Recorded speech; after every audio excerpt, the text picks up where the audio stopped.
Do you want to learn how to paint in Rust? Hi, I'm Snexmix. I've been painting in Rust for over 5 years, and I'd like to teach you 3 key concepts that will get you painting pretty today in Rust. This is not my usual style of video, but I've been teaching art classes in Rust recently, and the positive reviews from my students have inspired me to make this video. So today I'll be going over 3 concepts: the overlay method, composition is king, and opening your heart to the world / getting inspired. Afterwards, I will demonstrate these concepts with a live tutorial. Not live streamed, but not edited much either, to give you a realistic example of what my creative process looks like. The first concept is a method that I discovered using the Steam overlay to overlap screenshots with the in-game Rust canvas. This one's a game changer.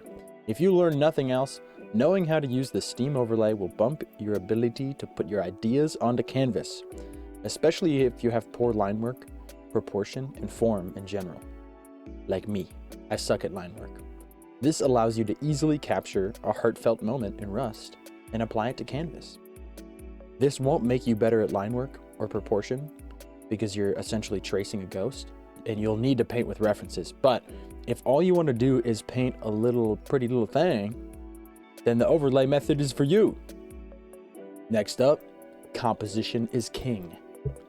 Composition in art is the arrangement of elements within a work of art to create a specific effect. In my opinion, composition makes the difference between a good painting and an epic painting. If you're not vaguely thinking about it, there's a chance you'll never achieve that compelling draw to your artwork. The Although this concept can be very complex if you want it to be, it can also be made very simple, which I will try to demonstrate in the live tutorial. Lastly, be compelled.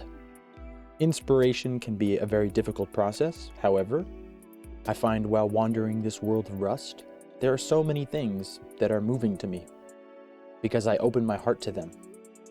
I look at the humble cactus and I think about its tough life out in the desert, much like the average solo Rust experience, surviving off the scraps that can be scrounged. I look at the dubious horse and ponder his intentions. Perhaps he has a devious plan afoot. The emotions I let myself feel in Rust by examining its inhabitants compel me to create the art, to transfer emotion to canvas. Let yourself open up to whimsy and embrace the silly, awesome, and stunning. Now is the time for the live tutorial. Here's my creative process. It can be easy with practice. Alright, so I'm done with my monologue. I'm gonna go and attempt to go be inspired. So what I'm gonna do is step 1, I'm gonna open my heart to whimsy. I'm gonna feel empathy for everything passing by, even this little electrical box. You know, this poor little. I'm already inspired. I'm already compelled to paint this. Oh, I didn't even know this guy was here. I'm thinking about right now. My mindset is, I'm what, like, how many people walk by every day in Rust, walking by this little guy, this humble little electrical box, and he's here upright.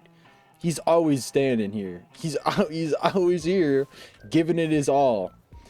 And so, you know what? The emotion that this is giving me, the idea of this. Look at this upstanding gentleman. So, I've opened my heart to whimsy, felt empathy for the little guy.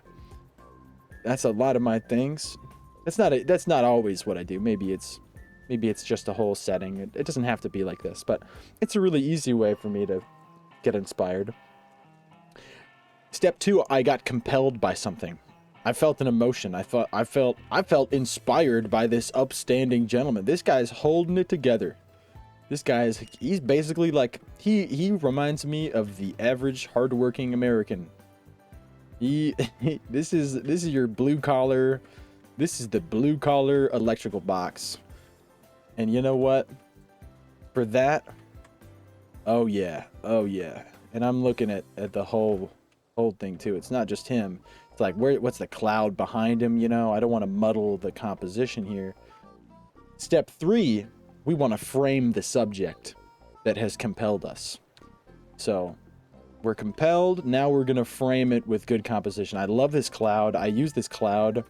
This is like one of my favorite clouds in Rust right here.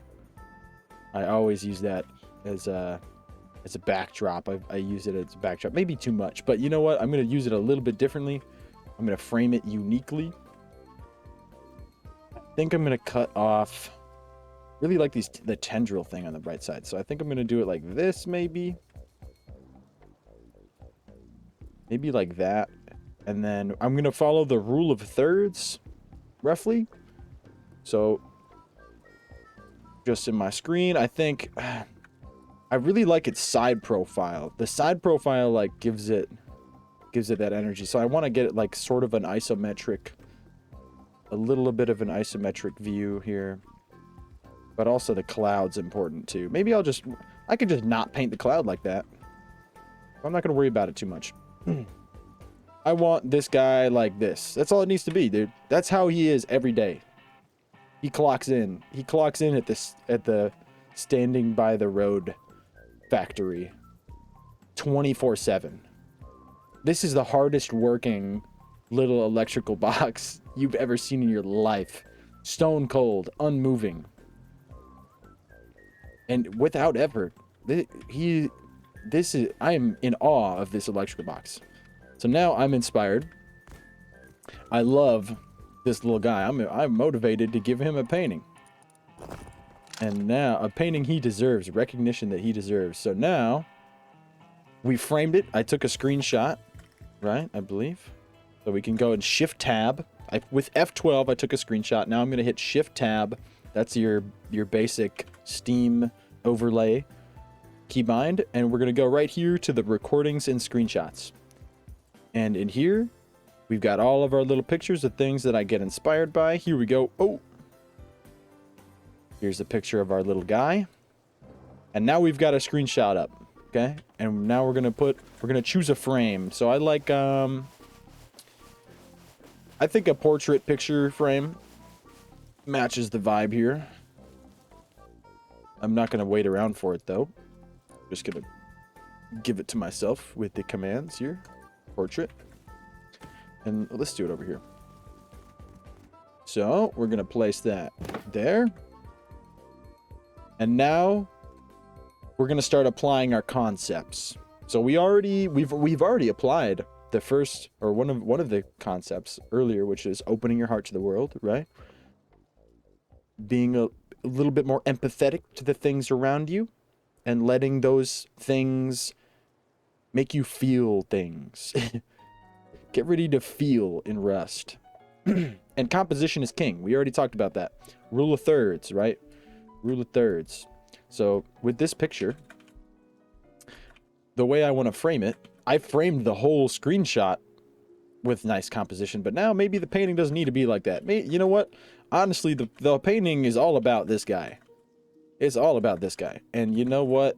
I'm thinking I'm going to put him like this. So you can already see what I'm doing here with the Shift Tab overlay. All I'm doing is I'm just switching back and forth between the game screen and the Steam overlay. And it shows on your screen, you can see where it's supposed to be. And so this will help you block out the form. Like if I want to do this, look how quick you can get like a pretty good form. You don't even need to really worry about it too much. My line work's not good, but you can do it quick. See like how bad that is. But if you do it like a little bit at a time, you know, it's at your own pace. It's at your own pace. And you can already see a little bit of the soul, but I don't know if that's where I want it in the painting. Maybe it is. Maybe I'll go with it. But the idea here is roughly rule of thirds. Look how bad my line work is. Roughly rule of thirds, you know. I'm framing it like this. And what areas am I drawing? I'm drawing the eye towards this area here because you've got this nice facade. You've got this nice face. I'm going to try to clean it up here. You've got this nice face here, right? This is going to be brighter than everything else. So your eye is going to be drawn to like that spot right here, especially where the clouds come over. So your eye is going to be looking like right here. And then your eye is going to be brought down this line, this sharp line here. along with the cloud. So like it'll be seen, your eyes are going to see the cloud in the background, and it's going to follow this sharp line. And then you can just follow. It's such a stark object, you know, so like sharp lines against the natural backgrounds. It's very, very easy to work with. So very easy to make look compelling. So we have it roughly blocked out. I'm not going to use that though. I'm going to do it. I'll do that again. So now it's kind of, now that we have that established, how to use the steam overlay, it's kind of flying from the seat of your pants. It's however you want to do it. You know, it's whatever you're feeling. Whatever color you're feeling. It doesn't need to be any sort of way. I'm going to keep it simple. I'm going to keep it a little bit more traditional. I'm going to make like a light blue sky here.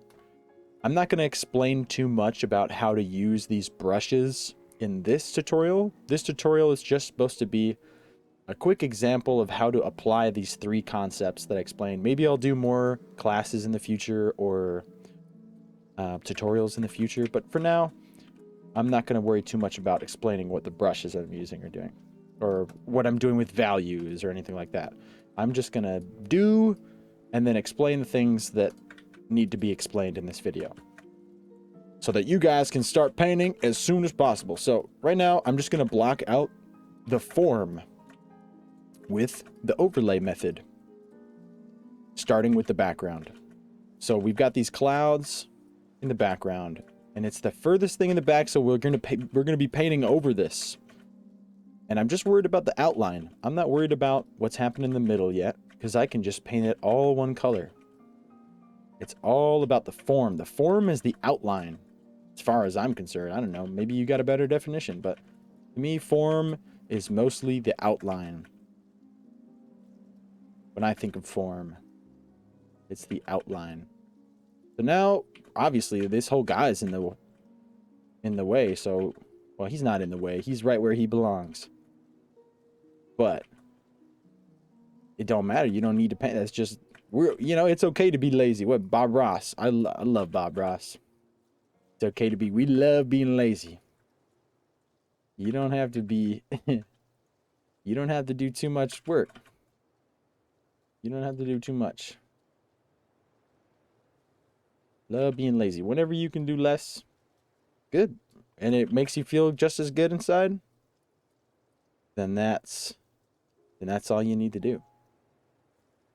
So here, I'm just going to fill in that shape. And now I've got a nice base layer for my clouds. I got a nice solid form. It looks like the clouds even come down here.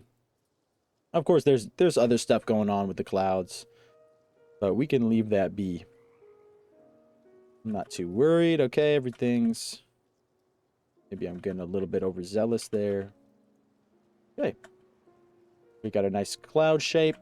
Now I'm going to get the ground in here. I don't like that. Yeah, doing the desert is always pretty difficult for me, I find.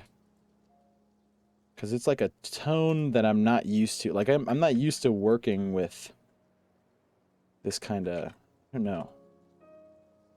I don't know why. It's like a brown. I don't know why I can't. I feel like I fail to see that palette. It's a color palette that I'm unfamiliar with.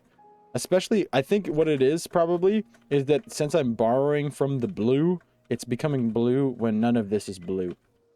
Right?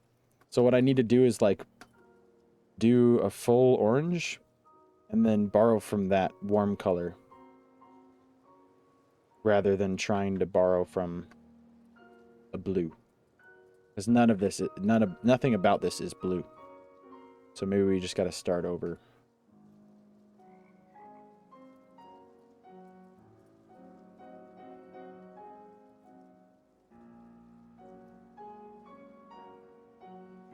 Ooh, hold on, I think I found it. Okay, took me a little bit, but I think I found an acceptable acceptable color for my desert background. And I can make it, maybe I'll make it a little bit more tan color like this, just a little bit more, not too much. Yeah, that looks right.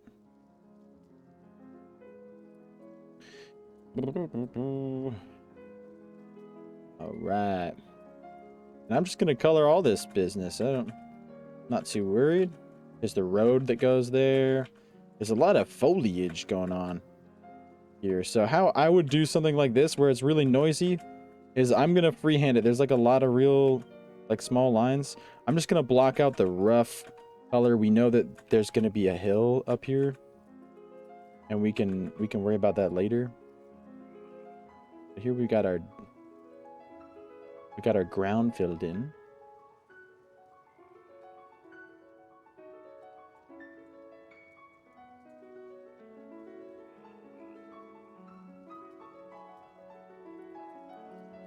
And I don't even need to worry about going over this because we're not. We can establish the gentleman's figure.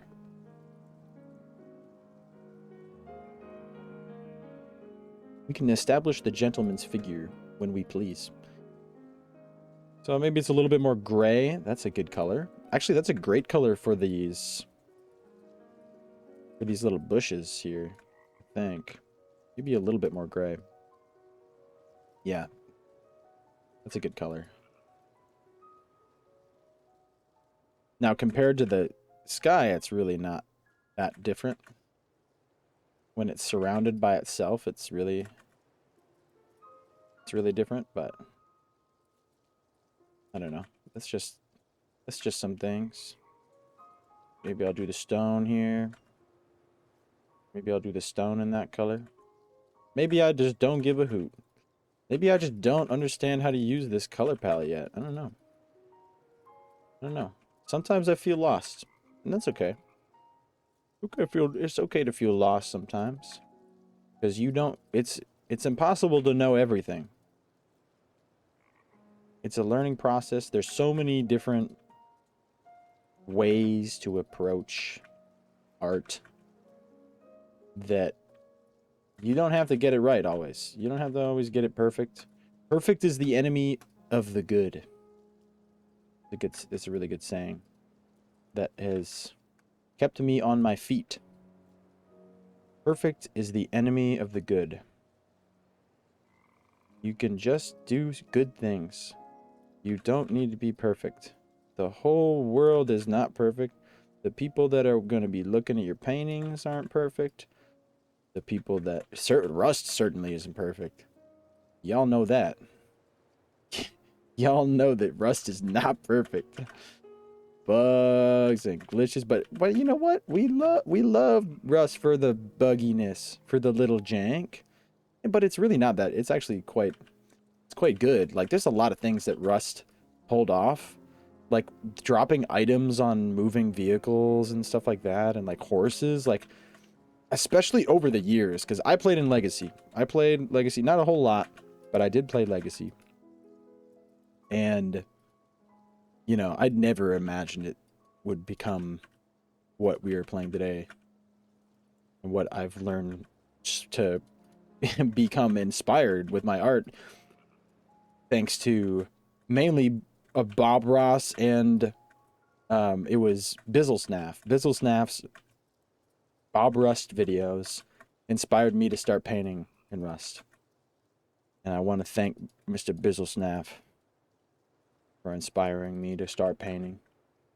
Because I've been able to do some pretty cool things, I'd say. Pretty cool things. Pretty fun things. I've had a really fun time, and that's all I care. That's all I care about. If you're having fun, you're winning.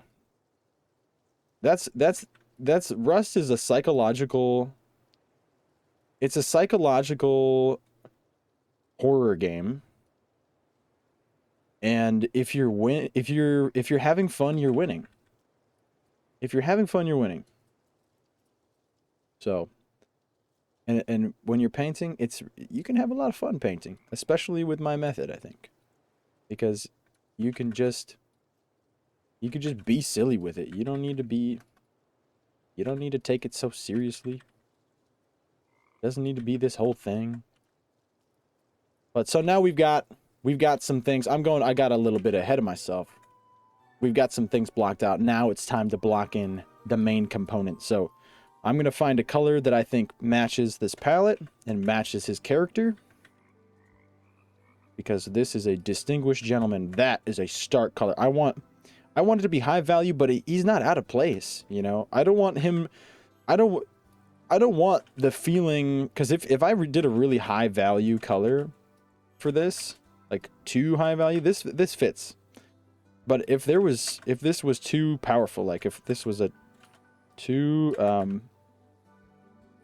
potent, you know what I'm saying, value. I'm not gonna explain that. I don't know how much the scope of this video is. If you're an artist, you should understand value. Okay, maybe I'll go in depth into. I just don't think I know enough about art to explain this stuff. I've just got a funny little method that makes it easy to paint in Rust, and I want people to be able to paint in Rust. And so here we are. But if I were to make the value too high,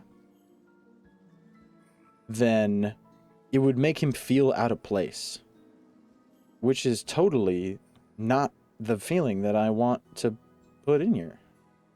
I want this painting's all about him. It's all about what he does for his community. An upright gentleman. You know? He's on the road.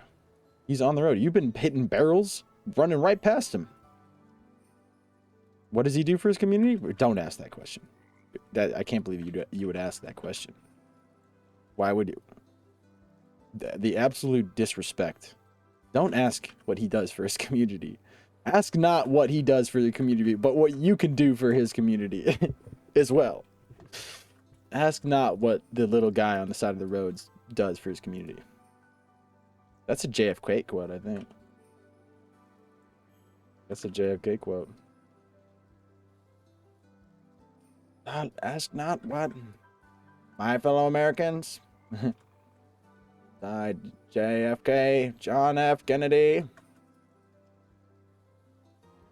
My fellow Americans, ask not what the little guy on the side of the road does for his country, but ask what you can do for the little guy on the side of the road. Here we go. Yeah, we're being silly. We're being silly. Oop.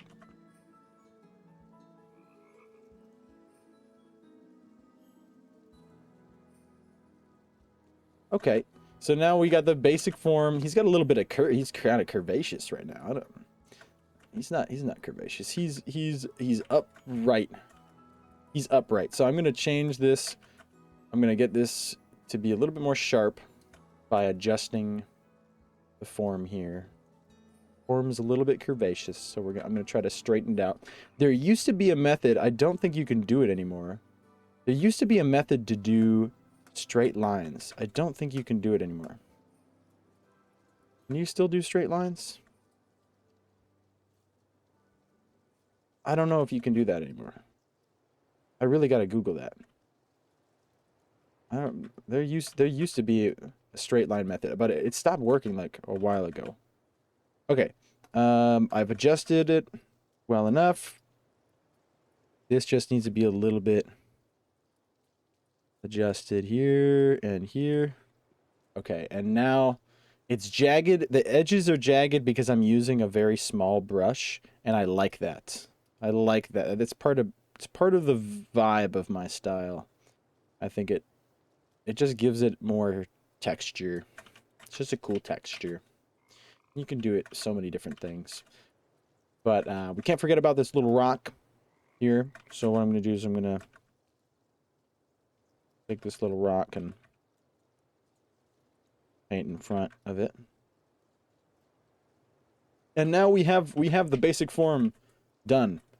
And I can close this because I don't need it anymore. This is all I wanted to get. That's him, right?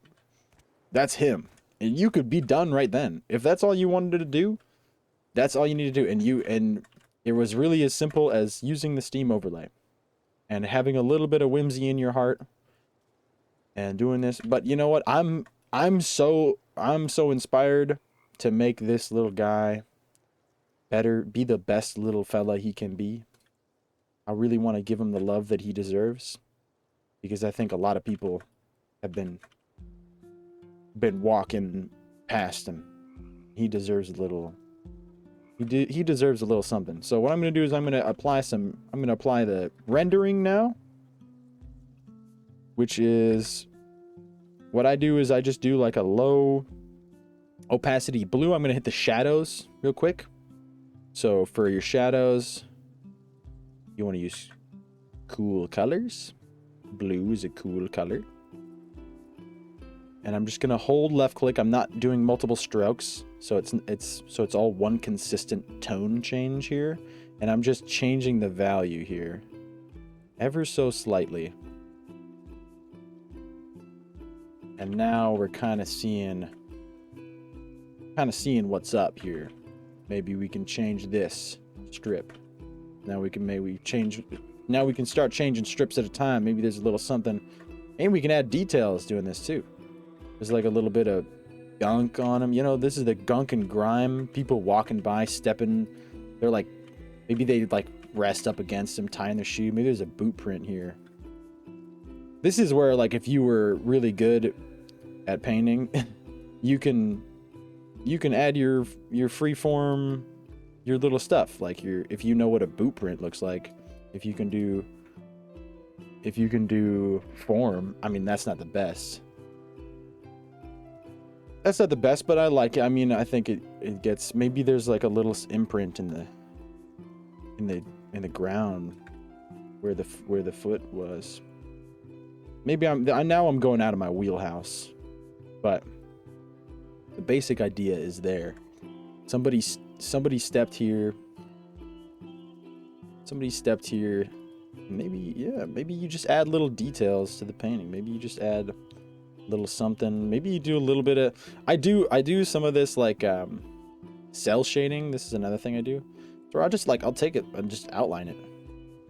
It's kind of a cop out. It's kind of like you're just playing tricks on the eye and making it seem like it's because it's while it really is, it's like, oh, you're tracing again. That's your, next mix, you're just tracing again. That's your, whoa, brand new concept. He's tracing again. He's a great artist. That's okay. I'm kidding. I love myself. I like my art for what it is. It's all right. I like my art for what it is. I'm no expert at line work. I'm no savant brushwork master. But you know what? I think I've got pretty good composition. I think my whimsical attitude makes my art fun, engaging. I think that I think the attitude, the heart that goes into my art is what makes it my art. And it's not about having perfect line work, because I don't care about that. I mean, I do respect it. I respect it. And if you put a lot of effort into doing that, into getting that, like, down to a science, I respect you. But don't disrespect me because I'm taking the easy way, you know? Because I am doing, this is easy. This is easy, guys. And you guys can do it too. And it's awesome. And I want you guys to enjoy it. I want you guys to enjoy the process that is painting in Rust. Painting in Rust is enjoyable. It's better than playing regular Rust. I'd say, you know, I tried to play Rust again recently. I do like playing Rust, the basic game loop. PvP, even though, I mean, PvP is not the best. A lot of people are toxic, but that's okay.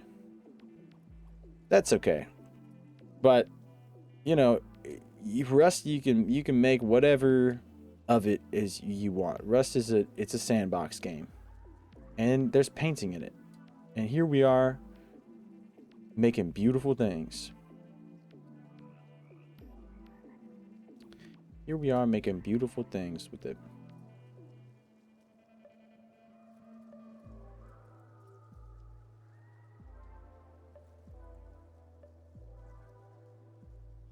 All right. So there we got our clouds up in the business. We got the upstanding gentleman. This is kind of an off-brand color palette for me. But now what I'm gonna do is I'm gonna take this lighting. This light is like really, oh yeah, I want to match that.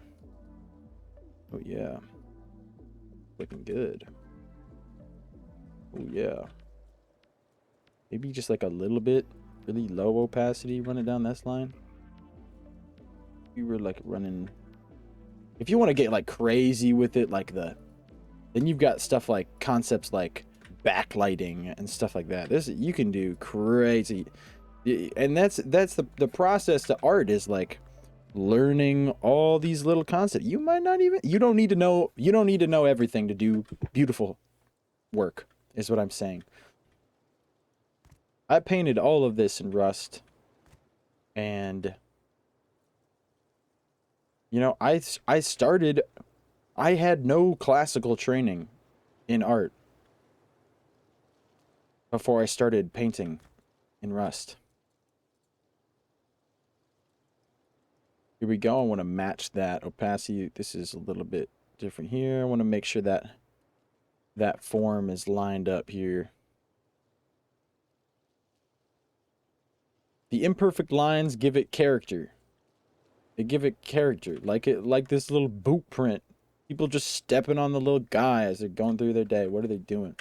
Okay, so now I'm gonna do it up with a little bit of color correcting, which I usually use this blue and then this color here, this tan here, and this blue with like 10 opacity and then full size. And what I'll do is I'll go like, okay, so this concept is this is like an extra tip. If you want to bring the direction of the eyes away from like where this road, where that's like, I don't care about the road really, it's just part of the painting, you can use blue. You can use a dark blue, like a cold color, which pushes the eye away from that area naturally. And then you can use warm colors up here. Now, I'll usually go halvesies on this one, like a 0.5. You can use warm colors up here to attract, and I'm literally just doing it in the area that I want the eye to look. You got that boot print right on the line there.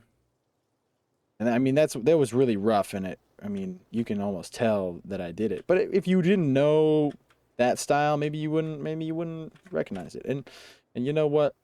Maybe I'm gonna go around the whole thing. I want to, because the vibe of this is all him. I'm gonna do a full vignette here. I'm gonna do a full vignette. The edge of this painting. Boom, boom. Look at this little guy. And you can do, you know, that's all it needs to be. Frankly, that's all it needs to be. But I love this little guy. Maybe I'm gonna do... Maybe I make this rock make a little bit more sense here.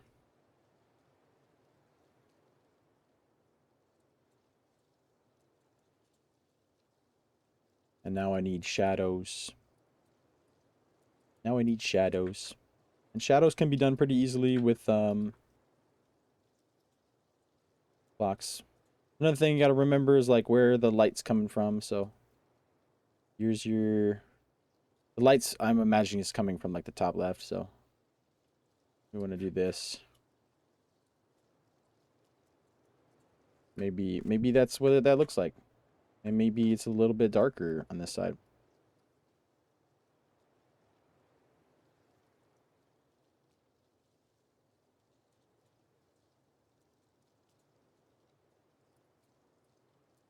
Yeah. And I think that's it. I think now I'm completed with the painting. And yeah, you can keep going and tweaking these things, but a big thing for me is finishing a painting and signing it lets you move on. Because really, there's a whole world of painting out there. There's a whole world of painting. There's a whole world of things to be inspired to paint. And you can get to painting right now. And you can get this thing done in like not long, and you can still like it and love the adventure and enjoy painting and move on. Um, Perfect is the enemy of the good, you know? Just do what you like. Do something simple. It doesn't have to be complex to be special. It doesn't have to be deep to be special. It doesn't have to be anything to be special. It's all about perspective. It's all about how you look at the world. So I hope you can take this mindset and apply it to your art process. I hope you can take the tools that I gave today, the tips that I gave today, and move forward. And I hope you all have a wonderful Rust experience.